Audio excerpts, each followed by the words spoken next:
Hello everybody. Thought I'd do another video. I rolled 6,000 miles on this thing. So far so good. No real issues to speak of. Got some maybe a tire wear update, but let me see. I'm parked at my office, parked in the dirt in the back, and it charges out here. But let me see. Let me see how my tires are doing. 6,000 miles, and am I to the wear bars? Yep, these tires are about 80% toast now. So I think I'll get about 8,000 miles out of them. I'll let them sit there till 8, as long as the inner sidewalls aren't wearing weird, which is about what I expected. Between 8 and 10 is what you should get out of generally a 250. Let me get the exact number for you. Tread wear, 240 is the exact tread wear rating on this. This is the Continental Sport Contact 6s, the 22s. And if you'll notice, I took these little plastic pieces off. I think the wheel looks better without them. You don't really notice that those little clip things are there until you look up close. And so to me, having the spokes a little bit longer makes the wheel look bigger, less sidewall. It just has a better look to it. So I think I'll just leave it like that for now. I didn't notice any appreciable differences in power consumption, so we'll just leave it at that.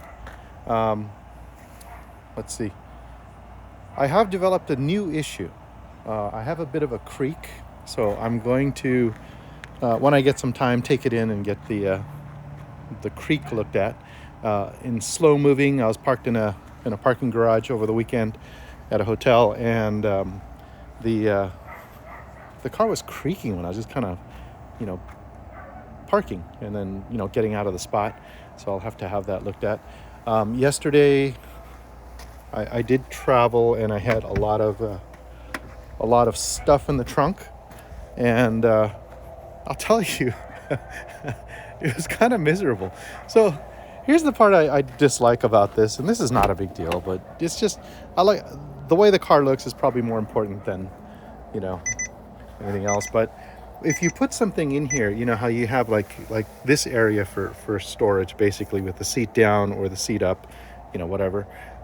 This is the issue, this little arc right here.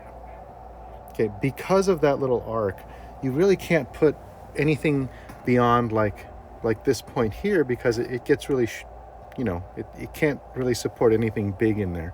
So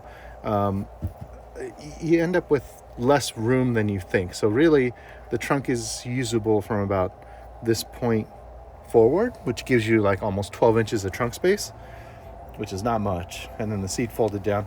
So I had all kinds of stuff just kind of move around in there. And you can see my shoes are down there, with package of little toy cars there. But yeah, it slipped from here. Obviously my shoes were here. Now they're down there. But I had I had a giant suitcase in here. You can see, the back of my seat, my wheel left a little mark on I'll have to clean that off, but that's where my wheels were. And then I had two big tubs of stuff right here. It didn't hold a lot. I ended up putting a lot of stuff on the back, on the chairs, the two middle row chairs. It sure would have been helpful if those chairs would fold down.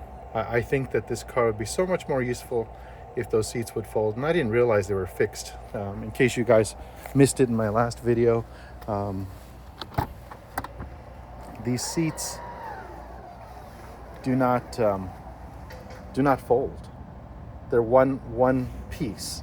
So although it has this adjustment for the seats, the seat just tilts. It just tilts forward and backward. It doesn't actually fold. Let me close this up. Okay, so anyways, that's my update. Basically, I have a little bit of a creak, and I'm wondering if it's from the Falcon door situation, where there's only that thin strip basically keeping everything together, and the car's twisting or flexing. I don't know. We'll see. It's probably one of those things that's going to be within spec. They're not going to be able to figure it out. But not disappointed. The car's been great. Every time I drive this thing on the same roads that I normally drive, I'm still super impressed with the ride quality of this car, even with the 22s. It just takes the major jolts so well compared to the Model S, the refreshed Model S that I had, and it rides so much better than the pre-refreshed Model X. It's just been a really good car so far. I really like this car. I do feel I feel like it's not really bigger inside, but I do feel like this car is substantially bigger than the S, and I don't know if it's just because of the weight or just something weird. Maybe the way the windshield. I don't know. I'm not sure, but so far so good. 6,000 miles. So far so good. My tires are at 80% or so. So I'll probably get some new tires ordered here pretty soon, because that'll be probably in the next 30 days that they'll have to be changed. So it's been about 2 months of ownership. 3 months for a new set of tires. They're probably going to be about $1,000 or $1,100, which is what I was paying for the Model S. But like I said in my previous video, I'm not going to go with the same tires. These are 200 treadwear rating of 240.